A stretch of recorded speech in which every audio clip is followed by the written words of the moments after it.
보시겠습니다. 마태복음 18장 21절부터 35절까지 우리 한 절씩 교독해서 읽겠습니다. 그때 베드로가 나와 이르되 주여, 형제가 내게 죄를 범하면 몇 번이나 용서하여 주리까? 7번까지 하오리까?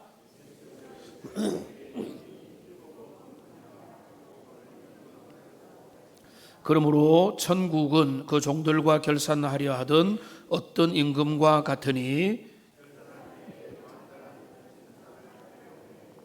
갚을 것이 없는지라 주인이 명하여 그 몸과 아내와 자식들과 모든 소유를 다 팔아 갚게 하라 하니,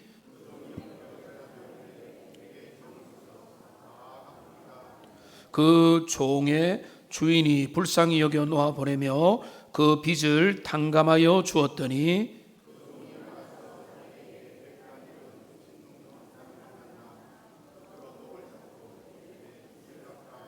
그 동료가 엎드려 간구하여 이르되 나에게 참아 주소서, 갚으리다 하되, 그 동료들이 그것을 보고 몹시 딱하게 여겨 주인에게 가서 그 일을 다 알리니,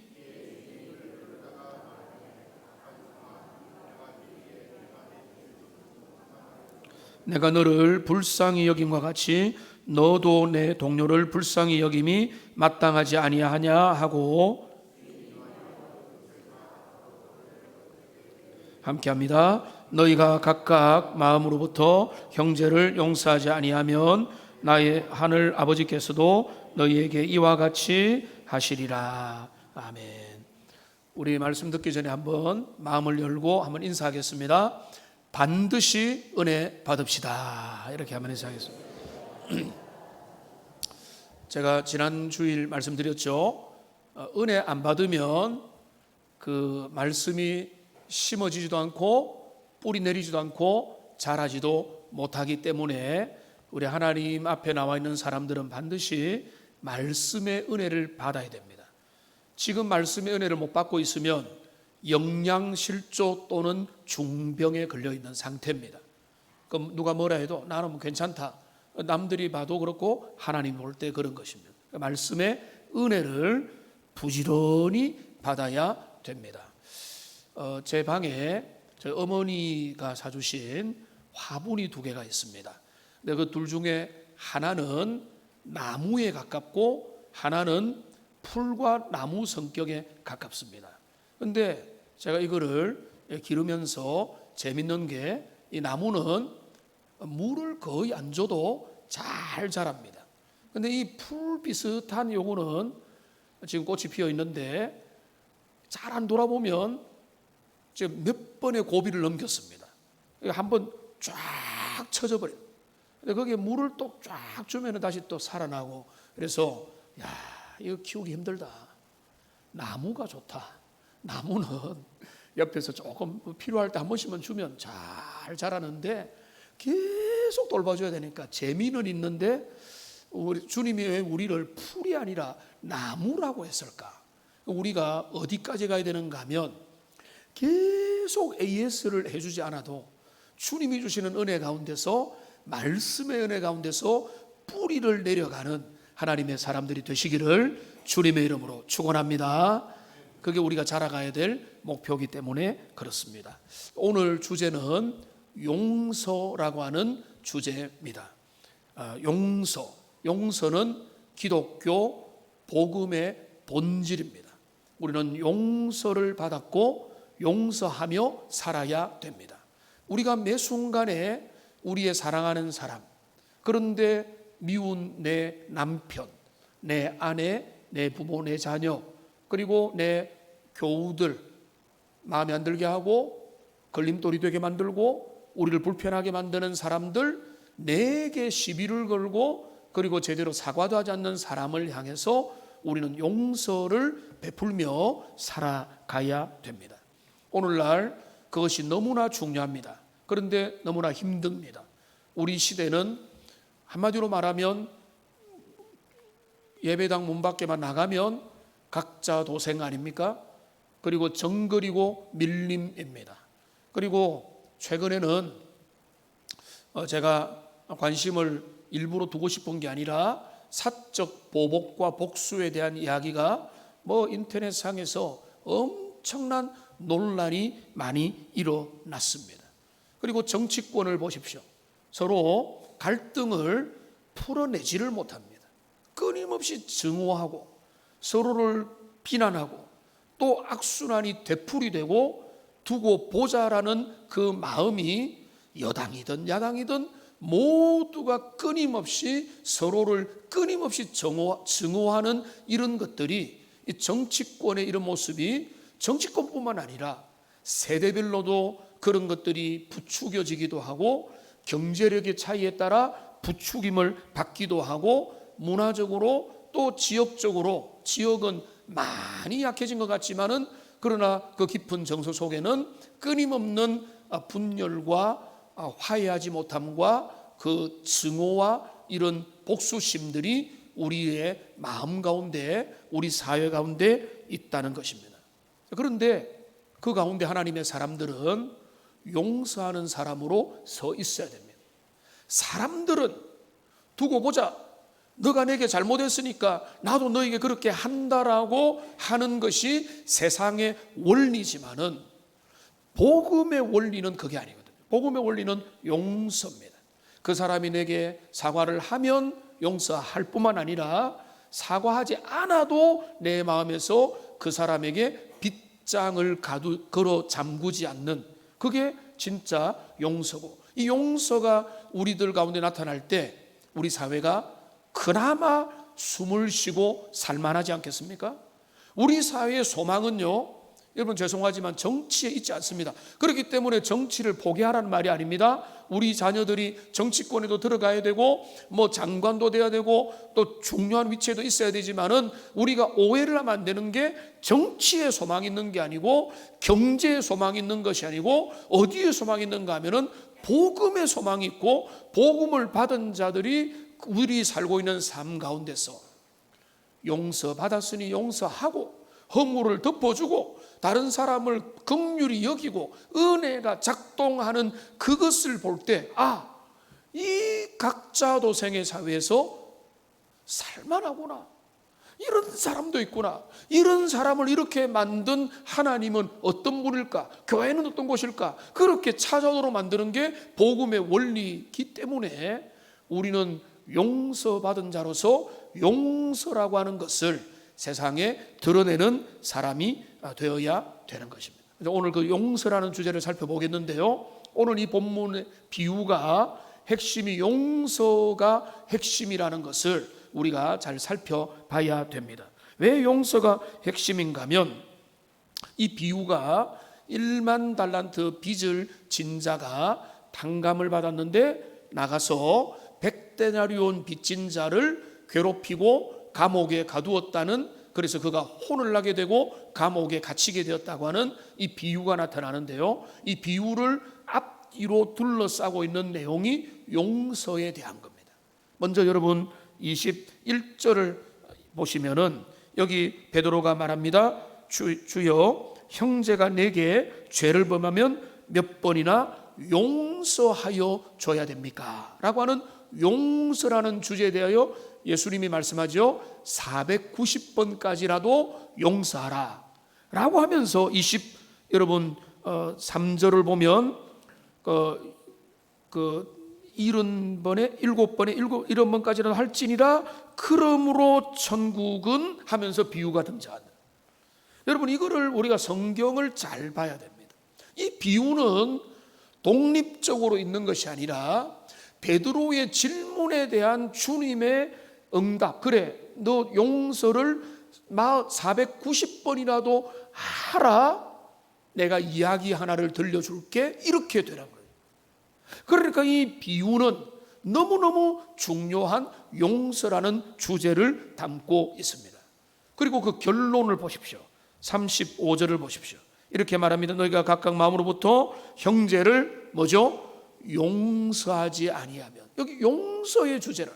그러니까 이 비유를 뭐 다른 각도에서 보는 거 좋고 다른 의미를 끄집어내는 건 좋지만은 그 핵심 주제는 뭔가 하면 용서라는 게 앞에서 밝히고 뒤에서 밝히니 좋은 그 용서라는 주제입니다.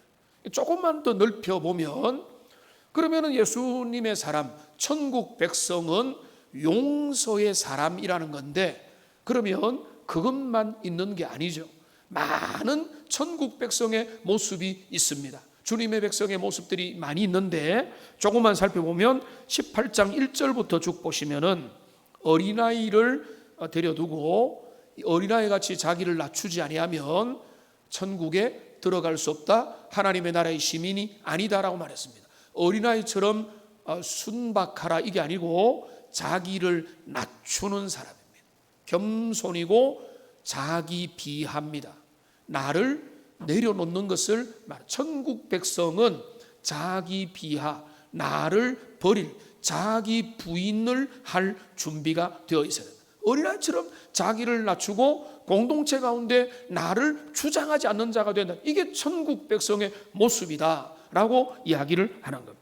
그 다음에 15절부터 쭉 보면은 또 어떤 내용이 나오는가 하면 너 형제가 너에게 잘못을 범하고 너 잘못을 범하면 어떻게 할 거냐. 이거 남 이야기 아닙니다. 북한, 러시아 이야기가 아니라 내 형제, 내 남편, 내 아내, 내 구역 식구, 내 선교회 우리 동료가 내게 잘못했을 때 그 이야기를 하는 거예요. 그 잘못을 했을 때 어떻게 해야 되느냐, 이거를 다음에 자세히 다루겠지만은 그 원리가 쉽게 말하면은 이거는 행정법 절차가 아닙니다. 물론 절차로 이용될 수 있습니다. 어떻게 하는가 하면 그냥 처음에는 1대1로 만나고 그 다음에는 두세 사람이 같이 만나고 나머지는 그래도 안 되면은 교회가 그들을 징계하라는데, 이거는 행정적인 법률 정차가 아니라 이거는 철저히 뭔가 하면 사랑의 마음으로 그 사람이 회개하고 잘못을 돌이킬 수 있는 기회를 줘야 된다라는 것입니다. 잘못하면 정죄하고 박살내고 너 잘못했잖아라고 그 사람에게 승패를 나누는 게 목적이 아니에요. 그 사람이 잘못했으면은 사랑하는 마음으로 기도하고 그 사람에게 가서 개인적으로 당신 하나님이 기뻐하지 않는 겁니다. 그거는 주님이 원하지 않는 모습입니다라고 알려주고 그가 깨달으면 너무 고마운 거고, 그러면 그 사람을 얻는 것이고, 그렇지 않은 경우가 되면은 이 사람이 너무시 모르니까 이게 진짜 심각한 죄라면 증인을 대동해서 다시 주님의 마음을 알려주라. 철저하게 그 사람을 배려하는 거예요. 한 사람 죽이는 게 아닙니다. 그 사람 잘못했으니까 너는 가만히 있어 이게 아니고 그 사람을 끝까지 배려하고 하는 것입니다. 천국 백성은 그렇게 하라는 거예요. 마타도가 아니라 여기 천국 백성 뭔가 하면 그 사람을 계속 나의 형제요 나의 자매로 여기고 그가 회개하여 주님 앞에 다시 회복될 것을 기다리면서 조용히 조심스럽게, 그러니까 남들 앞에 떠벌리고 그 사람이 이랬다더라 저랬다라 하는 것은요, 그거는 주님이 절대 원하는 방식이 아니고 형제를 사랑하는 일도 아니라는, 주님을 천국 백성이라면 그러면 안 된다. 이게 그 앞에 나오고 그 말을 이어서 베드로가 오늘 그러면 내 형제가 잘못했을 때 이런 방식으로 조심스럽게 하라고 하는 주님의 말씀을 들었던 베드로가 이제 예수님에게 연속적인 질문을 던지는 겁니다. 그러면 도대체 그 말씀을 알겠는데 제가 궁금한 게 하나 있습니다. 베드로는 궁금한 질문을 참지 못하는 사람입니다. 여러분, 질문을 참아야 됩니까? 참지 말아야 됩니까? 제발 참지 마십시오. 여러분, 제발 질문하는 어린아이와 질문하는 젊은이들과 질문하는 새가족을 절대로 핍박하지 마세요. 너 그것도 몰라? 너 그거 모르면 믿음 없는 거야. 이렇게 말하면 안 돼요. 궁금해서 질문을 던지면은 그 질문을 잘 감싸 안고 그의 질문을 오히려 격려하고 칭찬을 해줘야 돼요. 여러분, 요즘에 챗 GPT 해가지고 전 세계가 변화되고 있는데 챗 GPT의 많은 전문가들의 결론이 뭔지 아세요? 질문을 잘 던져야 된다. 질문을 만들지 않으면 답이 안 나오게 되어 있어요. 엉뚱한 질문에는 엉뚱한 답이 나오게 돼요. 우리의 질문을 못하는 것들을 챗GPT가 해결을 못 해줍니다. 그러니까 이 베드로는 그런 면에서 소망이 있어요. 왜냐하면 그는 예수님께 구정도 듣고 오답이라고 지적도 당해도 그치지 않고 주님 앞에 질문을 던지는 거예요. 여러분 궁금하면 구역장님들에게, 교육자들에게, 저에게라도 질문을 한 번씩 1년에 한 5번 안팎으로 저에게 장문의 또 간단한 질문들을 하는 분들이 있습니다. 저는 즉각적으로나 아니면은 오래되지 않아서 나름대로 정성껏 답을 해드립니다. 질문은 좋은 겁니다. 베드로는 그 질문을 던지고 있습니다. 그러면서 이렇게 말합니다. 자, 내 형제가 내게 잘못하면 몇 번까지 용서해 주겠습니까? 7번까지 하겠습니까? 이것도 베드로의 멋진 모습이에요. 여러분, 누가 잘못하면 몇 번 봐주겠어요? 우리 한국 사람 있잖아요. 뭡니까? 3, 4번, 한 번, 2번 이렇게 하다가 7번이면, 이 7번이면 우리의 한계의 최상한선 정도가 될 것 같아요. 7번 정도 용서하면 꽤 괜찮은 사람, 그 정도만 돼도 괜찮은 사람. 자, 그래서 베드로는 자기의 범위에 최선을 다해서 7번 정도 내 형제의 허물과 잘못을 용서해 주면 되겠습니까? 라고 하는 그 질문에 예수님은 뭐라고 대답을 하시는가 하면은 아니야, 7번씩 70번씩이라도 용서하라. 그러면은 7, 7, 49, 490번을 이라도 용서하라. 490번이라도 용서하라는 거는, 이거는 490번이니까 490번을 세고 기록을 하고 그 다음에 491번째는 도무지 못 참겠다, 이렇게 하라는 말이 아니라 490이라는 의미는 뭔가 하면 무한대를 의미합니다. 무조건 용서하라는 거예요. 그가 와도 용서하고, 그가 오지 못하고, 그가 그 죄를 제대로 회개하지 못하더라도 너는 용서를 시행하고 베풀라라고 말씀을 하고 계시는 겁니다. 그러니까 여기에서 중요한 것은, 여러분, 칼빈은 용서에는 2가지가 있다고 했어요.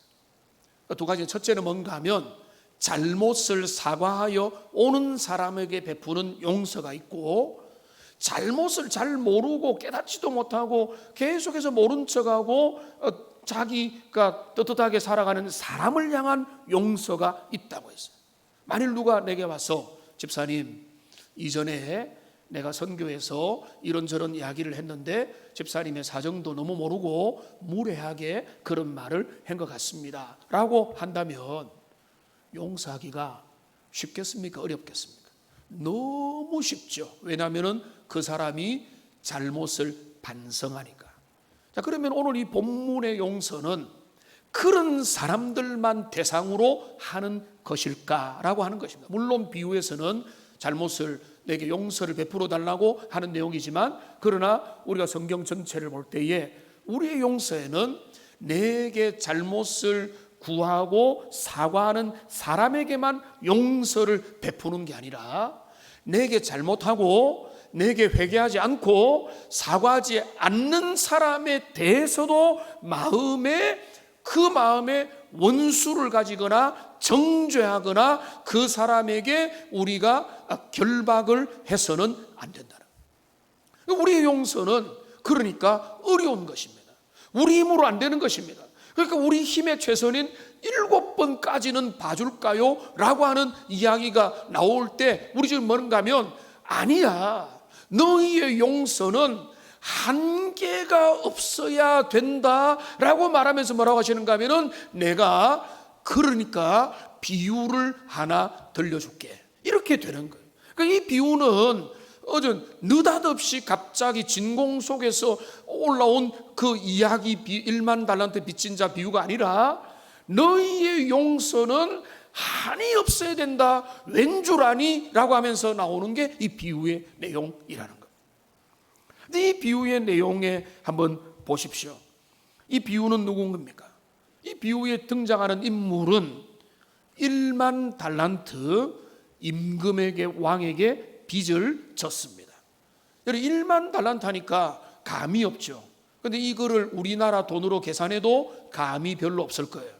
제 계산법을 한번 보십시오. 1만 달란트는 그게 이제 뭔가 하면 금일 수도 있고 은일 수도 있고 동일 수도 있습니다. 근데 여기 금인지는 잘 안 나오는데 우리가 이제 극대화시키기 위해서 금이라고 생각을 해보면 1만 달란트를, 자, 1달란트는 금 34kg입니다.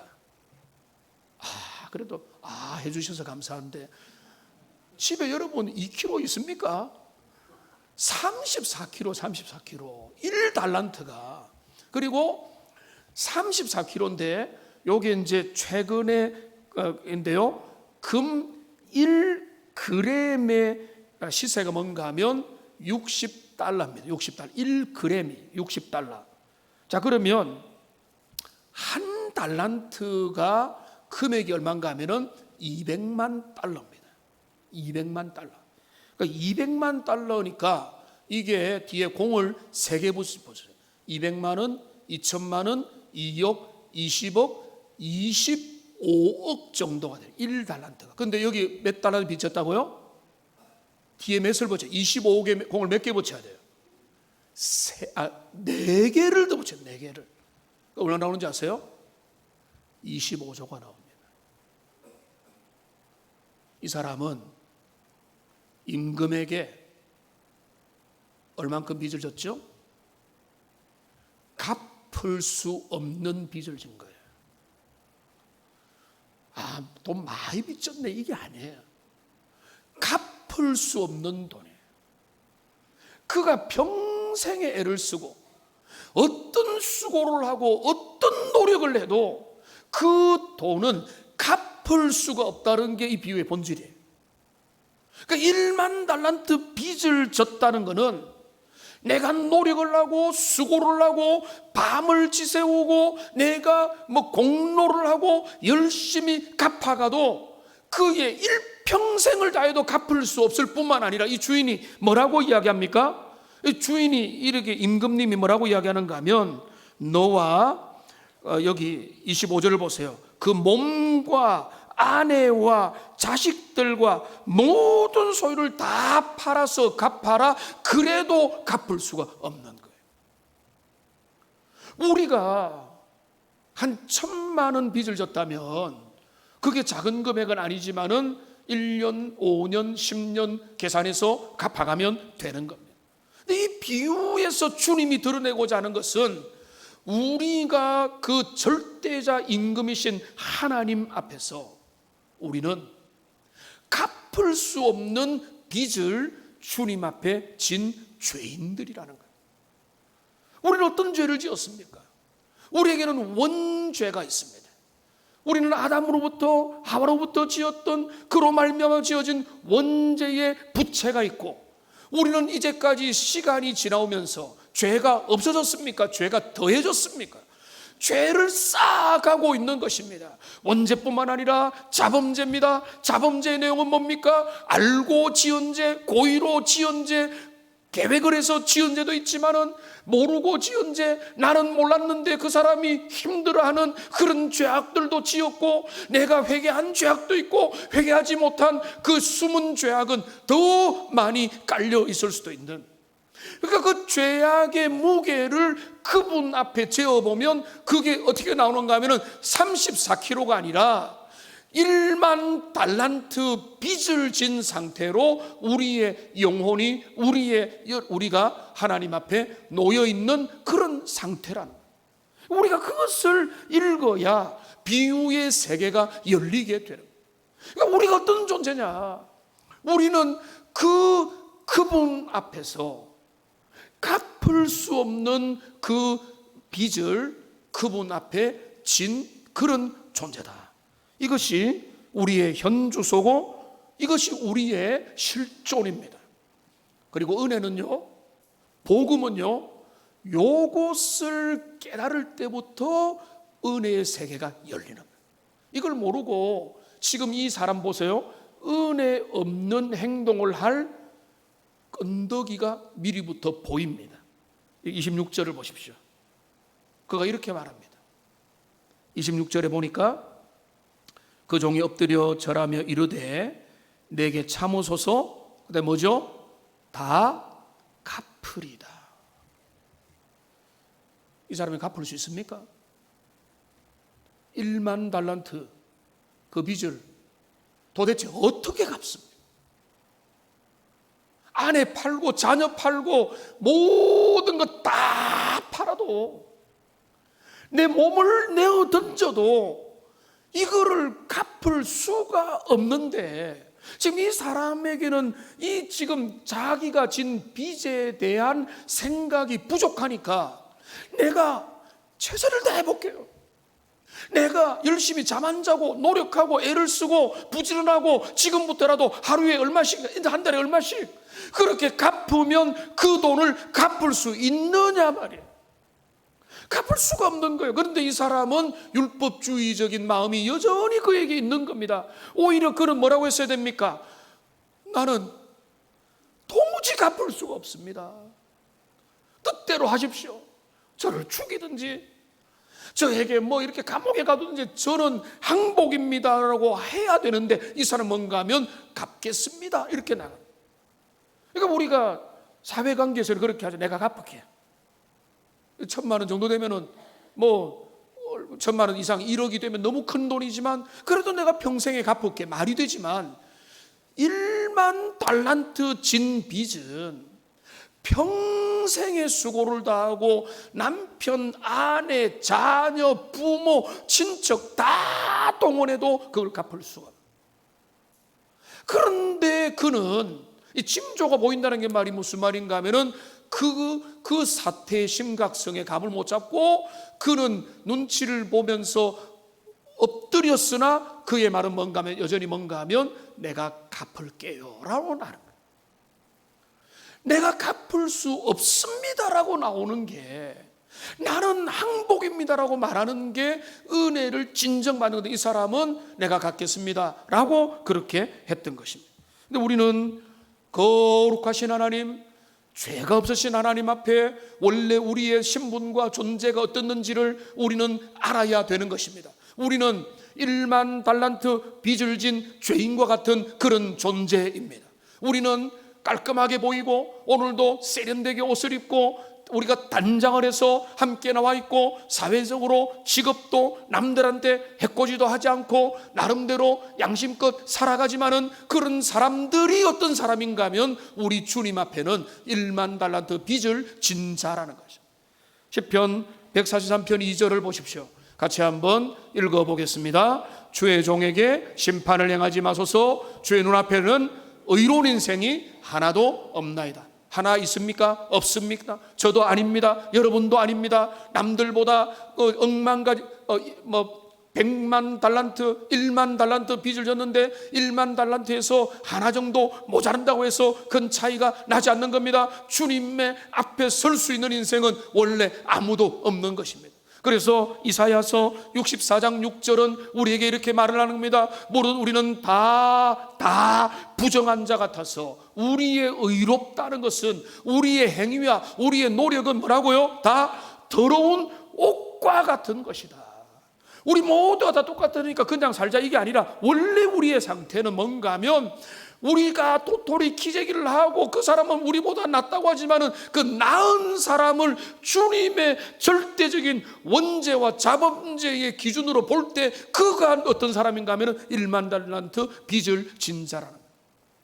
여러분, 우리 중에 많은 분들이 그것에 대한 고백이 있겠지만은 여기 세 가족들도 계시니까 우리가 누구냐? 우리는 만물의 영장이고 우리는 정말 인간이 세계의 소망이라고 믿는 분들도 있겠으나 우리 기독교 복음은 뭡니까? 복음은 어디서 시작합니까? 나는 죄인이고 나는 하나님 앞에 내가 알든 모르든 주님 앞에 1만 달란트 빚을 진 자로 주님 앞에 있다는 사실을 우리가 그것을 기억하고 인정하고 그것을 받아들이는 은혜가 여러분 모두에게 임하기를 주님의 이름으로 축원합니다.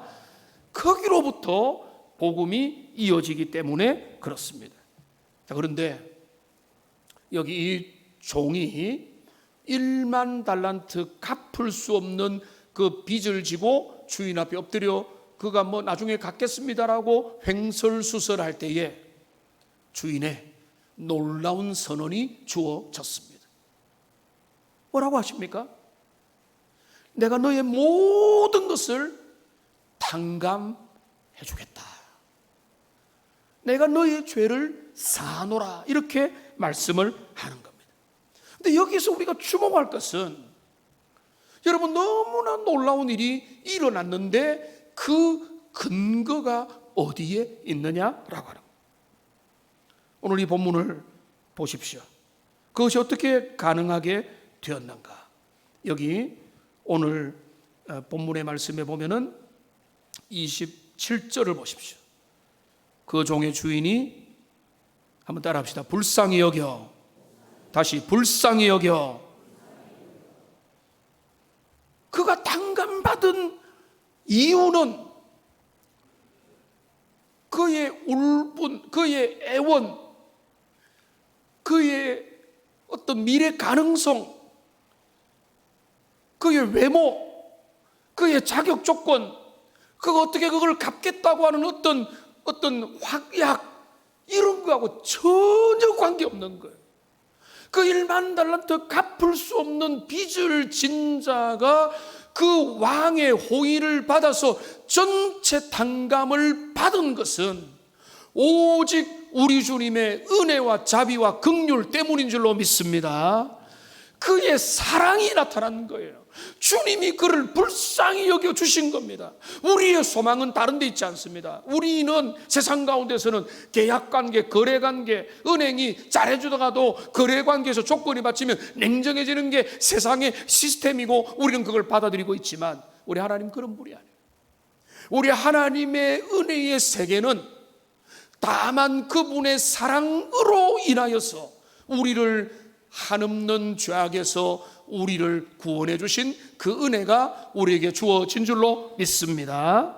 여기 신명기 7장 8절을 보십시오. 이스라엘 백성들이 광야를 지나서 구원받아 하나님의 백성의 땅으로 들어가는 그 모든 여정을 이야기하면서 여호와께서 다만 너희를 뭐죠? 사랑하심으로 말미암아 그 모든 인도하심과 은혜를 받았다는 것입니다. 그러니까 우리가 기억할 것은 내가 갚아야지. 그거는 빚이야. 세상 가운데는 뭐 그런 게 있을 수 있죠. 그런데 하나님 앞에는 내가 갚아야지 이게 아니에요. 물론 그런 의미는 그거는 우리가 갚을 수 있다는 게 아니라 갚을 수 없지만 갚는 거. 부모님의 사랑이 갚을 수 없지만 내가 조금이라도 그 사랑에 보답해 이런 거지. 내가 어떻게 그걸 갚습니까? 나를 태어나게 하고 우리를 이 땅에 있게 한 그 부모의 은혜와 사랑을 우리가 돈으로 갚을 수 없죠. 그런데 갚으려고 하는 마음은 좋지만 그러나 우리는 갚을 수 없는 은혜를 받았고 갚을 수 없는 은혜가 우리에게 주어진 겁니다. 그 유명한 말씀 에베소서 2장 8절과 9절이 그 복음의 핵심을 우리에게 들려줍니다. 같이 읽겠습니다. 너희는 그 은혜에 의하여 믿음으로 말미암아 구원을 받았으니 이것은 너희에게서 난 것이 아니요 하나님의 선물이라. 행위에서 난 것이 아니니 이는 누구든지 자랑하지 못하게 합니다. 그러니까 우리가 구원받은 그 8절에 잘하는 말씀이죠. 그 은혜 때문에 우리에게 믿음을 주셔서 구원이라는 게 선물이 주어졌고 그걸 하나님의 선물이다. 은혜의 선물이 우리에게 주어진 것입니다. 그런데 이 은혜의 선물이 여러분 내가 이 땅에 우리는요 기독교 신앙은 뭡니까? 태어날 때부터 죄인으로 태어난 것. 위에 귀엽고 예쁘게 자라나는 어린아이들이 있고 우리 가운데 어린아이가 너무나 귀엽지만은 제가 부교육자들한테 농담 삼아 어린아이가 되면은 다 천재라고 믿게 된다.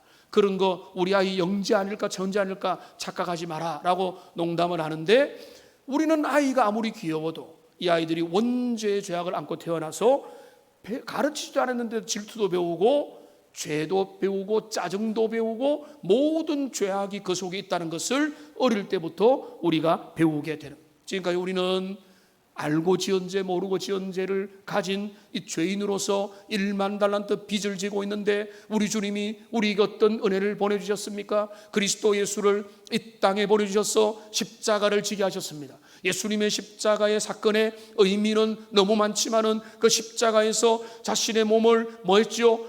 대속의 제물로 보내주시고 그 피도 대속의 제물로 아낌없이 보내주신 말미암아 우리의 모든 죄악을 그리스도의 은혜로 갚아주시고 대신 지불해 주신 은혜가 바로 복음의 은혜고, 그러니까 여기 1만 달란트 빚을 진 자에게 하나님이 탕감을 해주셨는데 이게 구체적인 역사 속에는 예수님의 복음으로 나타나게 되는 것입니다. 디도서 3장 4절에서 5절을 보면 이렇게 되어 있습니다. 우리 구주 하나님의 자비와 사랑하심을 나타내실 때, 하나님의 자비와 주님의 사랑이 어떻게 나타나는가? 5절 중요합니다. 우리를 구원하시되 우리 행한 바 의로운 행위로 말미암지 아니하고 우리 하나님의 다만 긍휼하심을 따라서 우리에게 구원의 은혜가 주어지게 된 것이다. 그러니까 우리가 오늘 비유의 1절은 뭔가 하면, 시간이 좀 지났는데 1절만 지금 1절을 하고 있는데 1절이 뭔가 하면 우리는 갚을 수 없는 1만 달란트 빚진 자인데 그분의 놀라운 자비와 은혜로 우리가 용서를 받았다. 이거를 믿음으로 인정하는 하나님의 사람들 되시기를 주님의 이름으로 축원합니다. 오늘 이 비유에 2절 후반절이 있습니다. 자, 그건 뭔가 하면 그러면 어떻게 살아가야 되느냐? 무엇이 마땅하냐? 오늘 33절에 보면은 마땅하지 아니하냐라고 하는 거예요. 이거는 연결이 되는 겁니다. 너희가 이런 은혜와 이런 사랑과 이런 용서를 받았다면 이렇게 하는 것이 마땅하지 아니하냐? 그러면서 지금 이 비유는요, 우리에게 조금 이제 새로운 각도를 제시를 합니다. 자, 임금과 종의 관계가 1절이라면 2절은 뭔가 하면 종과 종의 관계입니다. 동료들과의 관계입니다. 자, 이거를 제가 이렇게 간단하게 말씀드립니다. 수직적인 은혜를 받았다면 수평적인 은혜를 나타내야 돼요. 위로부터 용서와 자비를 경험한 자는 옆으로도 은혜와 자비와 긍휼과 무한한 사랑 490번의 용서를 그들에게 베풀고 원수를 위해서도 기도해야 되는 것입니다. 자, 간단하게 말씀드리겠습니다. 그 사람이 탕감을 받고 기쁨으로 나가는데 누구를 만났는가 하면 100데나리온 빚을 진 자를 만났어요. 100데나리온 제가 말씀드렸죠. 1달란트가 6,000데나리온인데 100데나리온은 아주 큰 돈도 아니고 너무 작은 돈도 아닙니다. 1데나리온이 노동자의 하루의 품삯이라고 생각한다면 얼추 계산하면 대강 계산하면 1,000만 원 정도가 됩니다. 1,000만 원 빚을 졌다. 작은 돈 아니고 어떤 사람에게 너무나 큰 돈일 수 있지만 용서받은 자가 탕감받은 자가 나와가지고 이 사람 앞에 빚을 갚으라고 하는 요구가 잘못되었습니까? 그 요구는 잘못된 게 없어요. 빚진 자에게 빚 갚으라는 게 뭐 잘못됐습니까? 그거는 정당한 요청이고 요구입니다. 그게 문제가 아니에요. 이 사람에게 보여 나타난 태도가 문제입니다. 이 사람은 이 옆에 있는 빚을 100달러 빚진 자가 어떻게 하는가 하면 동료 앞에 이렇게도 못할 겁니다. 어떻게 하는가 하면 29절을 보십시오. 그 동료가 엎드려 간구하여 이르되. 누가 여러분 옆에 엎드려서 간구하는 걸 들어본 적이 있습니까? 사정을 했다는 거 아니겠습니까? 이 사람은 사기꾼도 아니에요. 갚고 싶은데 지금 형편도 안 되고 기회가 안 돼서 못 갚는 거예요. 그러니까 엎드려서 간구를 하는데 이 사람한테 어떻게 했죠? 오히려 감옥에 가둬버렸어요. 빚을 갚으려면 풀어줘야 됩니까? 감옥에 가둬놔야 됩니까? 풀어줘야 일을 하니까 조금이라도 갚죠. 근데 이 사람 감옥에 가둔 거예요. 근데 어떤 일이 나는지 아세요?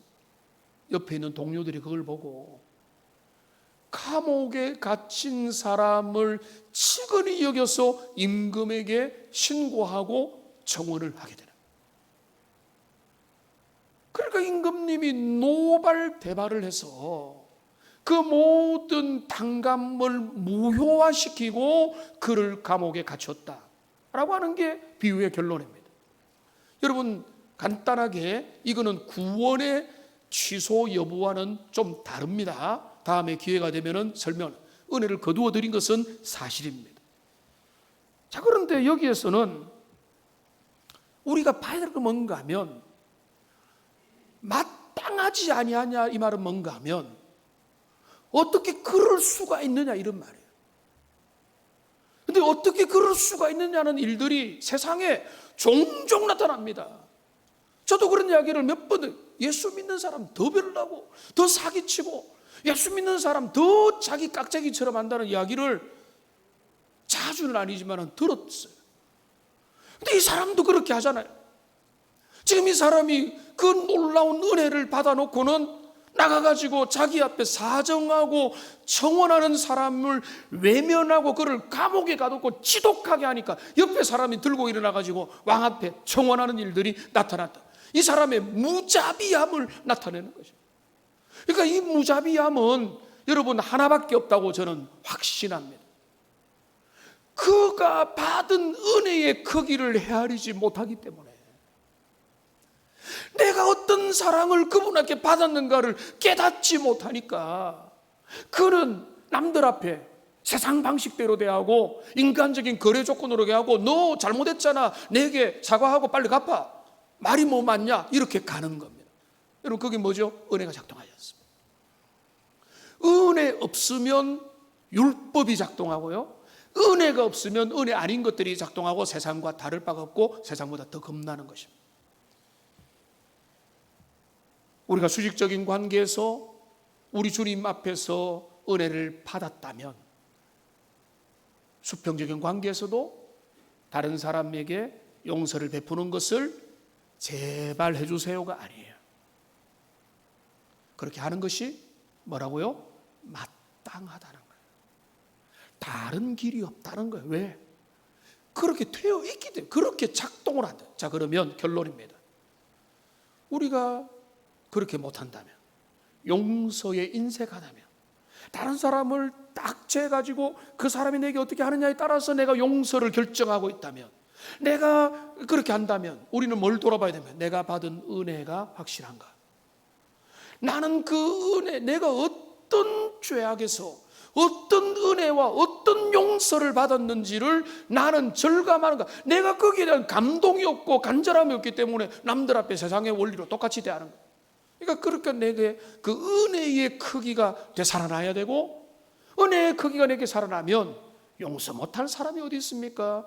내가 기도하지 못할 사람이 어디 있습니까? 다 용납하고 용서하고, 오늘 다 말은 못하지만은 그 사람이 내게 악하게 돼도 그 사람과 화학적인 관계 결합은 어렵겠으나 악하게 돼도 그를 내 마음에서는 위하여 기도하는 하나님의 사람이 될 수 있는 것입니다. 오늘 이 예수님의 용서의 비유 내 마음에 다시 한번 더 새기면서 큰 용서를 받은 것을 절감하면서 내 옆에 있는 사람들을 은혜와 용서와 긍휼로 받아들이는 하나님의 사람들 다 되시기를 주님의 이름으로 축원합니다.